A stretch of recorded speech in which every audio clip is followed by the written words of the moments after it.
Howdy, everyone, and welcome to the $100,000 Challenge. My name is David Mossberg, my son Levi Mossberg. We are working right now on a whole bunch of different stuff. So we are in week 4.5, and we just finished our 4th full week of operation. So we finished 1 month of 6 months of challenge. So we're a little bit behind where I was hoping we would be. However, we are building that monthly recurring revenue, which is certainly going to help us out. And I'm hoping by the end of the next month here to be close to $7,500, $8,000. And the actual good news is we in 1 month have built a $30,000 a year company that'll have a residual income. And so as much as I'd like to have been doing more, we did have to learn a few things. This business, I personally thought was going to be super easy.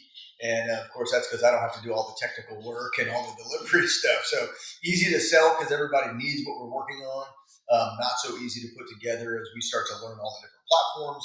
And for anyone who's watching anything online, I think everybody knows the speed of these AI tools are just moving so stinking fast that it's hard to keep up with the best tool for the best application. So we're learning through the process. We're working on it.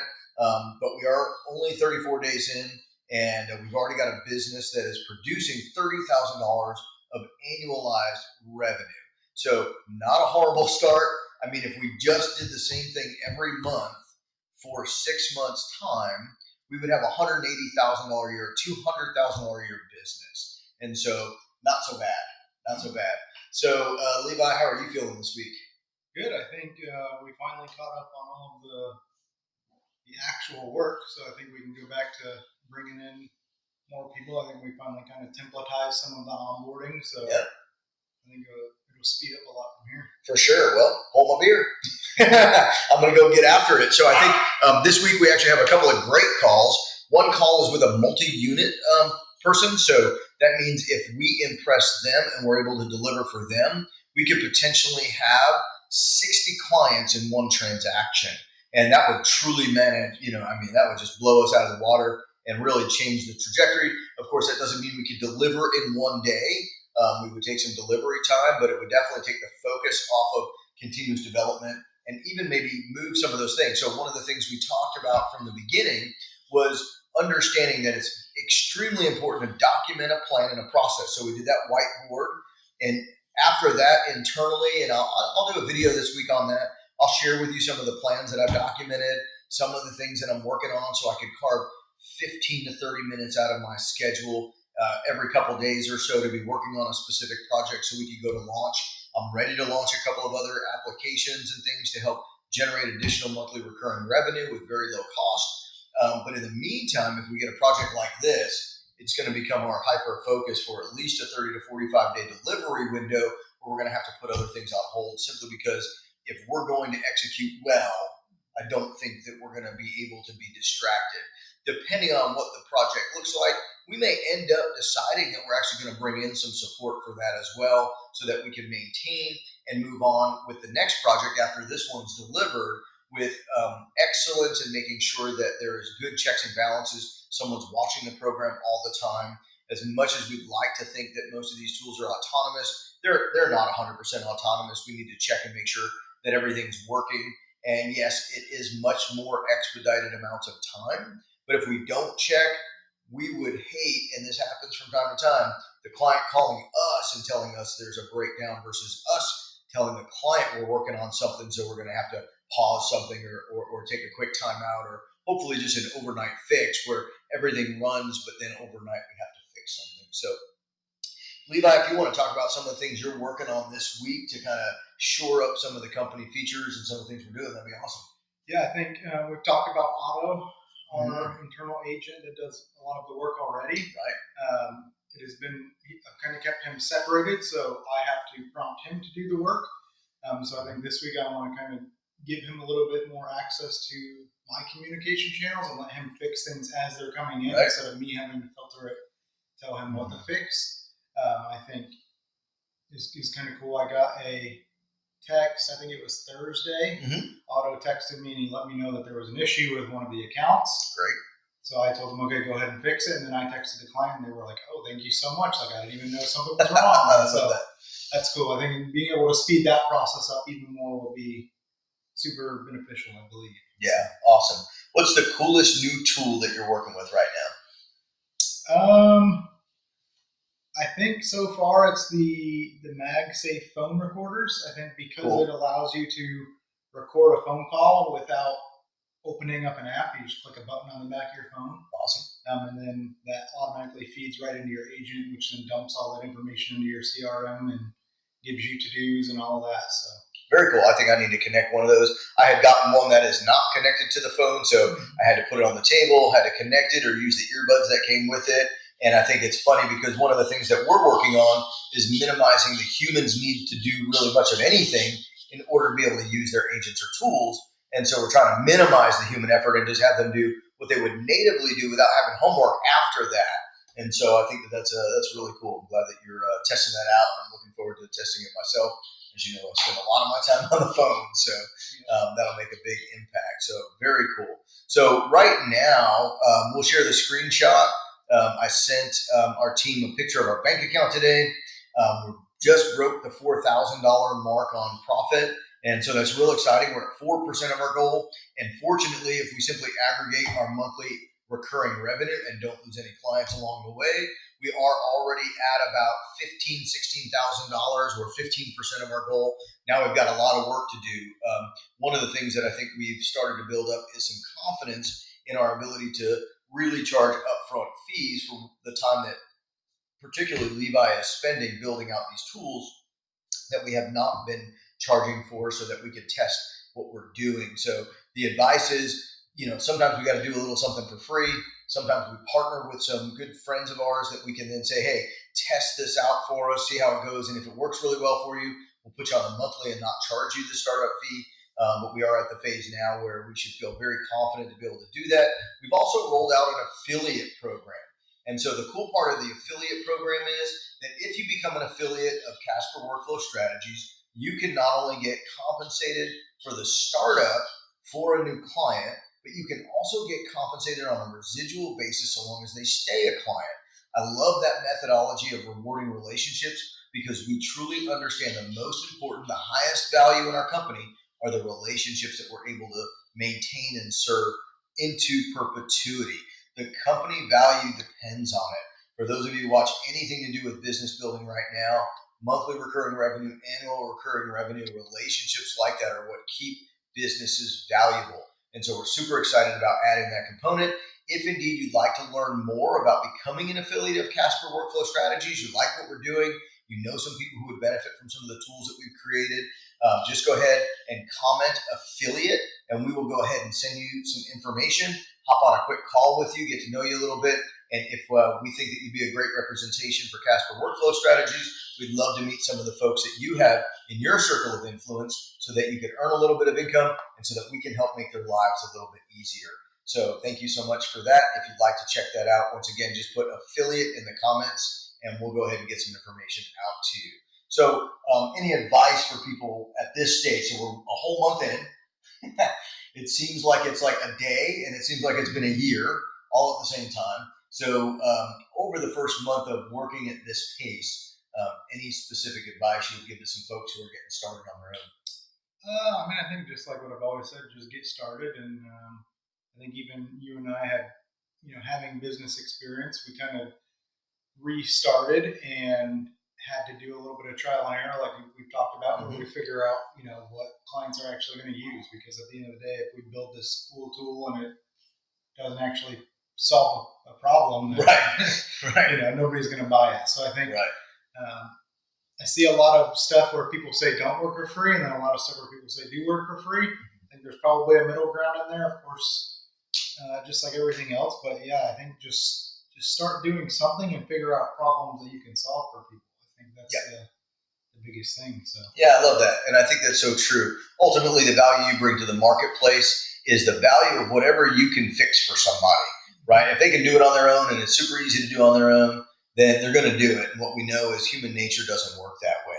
We're going to do the things that we're super good at, that we enjoy doing, but the things that we're not natured to do, um, if someone provides us a solution for that, there's value in that, and people will pay that value in order for them not to have to do that. Not to mention it's distracting to them if they're spending 117 emails a day. So I was watching a podcast this morning. Microsoft shows that the average American working person gets an average of 117 emails a day. And if you just simply have an email consolidator help you with that, to put things that are urgent, things that can wait, and then things that you really don't need to look at, like the 7 back and forth, thank you, you're welcome, see you next week, great, see you next week. You know, you got like a whole bunch of these emails that you really don't need to be paying attention to. And by the way, I love that people are courteous and say thank you and you're welcome and all those kind of stuff. I don't need that. You know, if you recognize that we're going to have that appointment, we're good. You know, tell me thank you when you see me. I don't need 3 more emails to go back and forth on those kind of things. So when you're working through those things, you know, think about the ways that you can consolidate your schedule. So in the upcoming week, Levi, just with that in mind, tell me a little bit more about what you've got planned for Otto and how you're going to integrate him a little further into the company. Yeah, so right now, like I said, it's all me prompting him to get the work done. So I think step one's going to be giving him read access to the emails. And so that way he'll be able to triage things in real time as they come in. And then utilizing his phone number, I can text him and then have him, I think, text me whenever he gets an email and he comes up with a solution. Okay. He'll, text me, let me know what the solution is, and then I can approve it from my phone. That way, if I'm not by my computer, he can still be working and I'm not holding him up. Right. Well, and if you don't mind, for the sake of the people who are watching, go ahead and share a little bit of detail. Like, how do you learn to trust Otto to make good decisions, and what kind of process do you anticipate as you roll this part out? I think the first step is just like an employee, right? Like you have to build the trust by giving them smaller tasks and seeing how it works, and then kind of building in those guidelines just like you would a human. Right. So I think the crucial part is giving him clear guidelines and telling him what he should and should not do. And then worst case scenario, always tell him to ask me or check with me. And then everything that we do is also version controlled. So if for whatever reason he went crazy and deleted the system, it's super easy to back it up. And then, of course, don't give him access to the version control so he can't delete the backup. Right. And then, I think just being able to communicate clearly to Otto as well, because I think some people think AI is this magic thing where I think of it as another human employee. Right. And if you can't communicate well, then it's not going to know what you're trying to say. Yeah, I agree, and I like that too. I think one of the things that I've learned with AI is that AI is just like an employee. You have to tell it what to do. You can't just all of a sudden say, hey, go do all these things and hope for the best, because I see a lot of people doing that right now. They're, and then they're getting super frustrated with AI, but then I also see them in their companies and they have the same problem with scaling their company because they don't trust anyone to do anything because they're not a great leader. They're not giving clear instructions. They're not showing. And one of the things I love, I was watching a podcast the other day, and on that podcast, the person who was doing the podcast was kind of showing how to set up your own agent to be a little more autonomous, and was really talking in this language like, hey, talk to it like it is going to be your next best employee and show it what success looks like.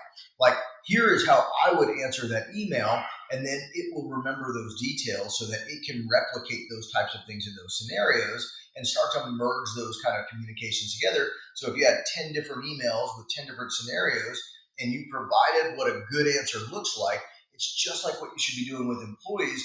And I find in small business in particular, the leaders of these companies are just not that good at that. And so if you would take the time, do the things to teach your employees, teach your AI agents, teach whoever needs to take this thing off your plate how to do it and what success looks like, then man, it's going to make a huge impact. Man, I remember Stephen Covey talking about that in the 7 Habits book like 40 years ago, guys. This is like old stuff. This is not new information, but we still don't follow it. So please take that advice, and I'm so glad you brought that up, Levi.